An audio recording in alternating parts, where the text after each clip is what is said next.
نہال جس کی واپسی نے فوزیہ اور ذکیہ کی سانسوں کو روک کر رکھ دیا ہے۔ نہال جو یہ سوچ کر آئی تھی کہ وہ اپنا بیٹا واپس لینے کے ساتھ ساتھ فوزیہ، ذکیہ، عامر اور جاوید سے اپنا بدلہ بھی لے گی، تو اس نے اپنے بدلے کو شروع کر دیا ہے۔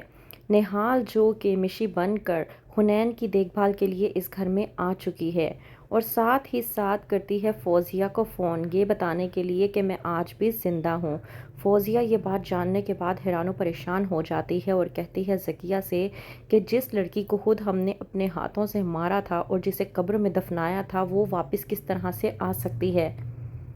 فوزیہ اور ذکیہ کی یہ پریشانی لے جاتی ہے فوزیہ اور ذکیہ کو ایک پیر عامل کے پاس جو کالا جادو کرتا ہے۔ وہ بھی یہ عمل کرنے کے بعد فوزیہ اور ذکیہ کو بتاتا ہے کہ کوئی تم لوگوں کا دشمن ایسا ہے جسے تم لوگوں نے موت کے گھاٹ اتارا تھا، لیکن وہ موت سے بھی واپس آ چکا ہے تم لوگوں سے اپنا بدلہ لینے کے لیے۔ یہ بات جاننے کے بعد فوزیہ عامر سے کہتی ہے کہ وہ جا کر نہال کی قبر پر ہو کر آئے اور یہ کنفرم کر کے آئے کہ وہ اسی قبر میں موجود ہے یا نہیں۔ عامر جو کہ بوکھلاہٹ کے عالم میں سیدھا قبرستان بھاگتا ہے اور جا کر قبرستان میں جب نہال کی قبر کو دیکھتا ہے تو اطمینان کا سانس لیتا ہے اور کہتا ہے کہ تم لوگ کیا ڈھونگی بابے کی باتوں میں آ رہی ہو، ایسا کچھ بھی نہیں ہے۔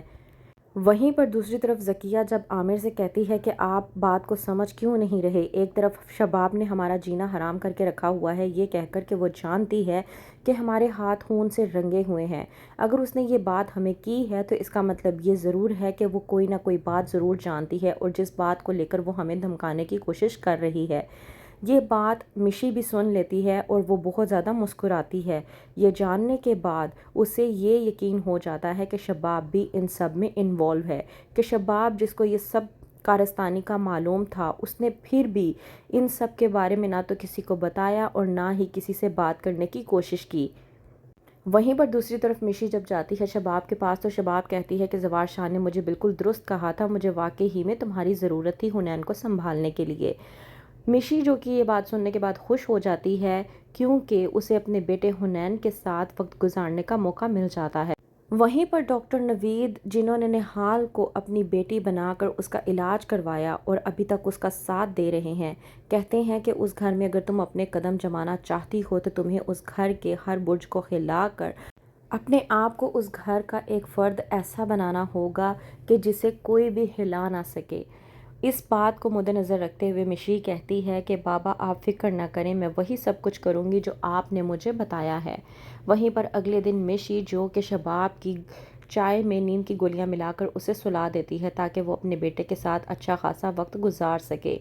اور ساتھ ہی ساتھ یہ کنسرن کرتی ہے کہ وہ شباب کو نشیلی دوائیوں کا عادی بنا سکے تاکہ وہ اس کی عادی بن جائے اور اپنی زندگی کے تمام تر کاموں سے محروم ہو جائے۔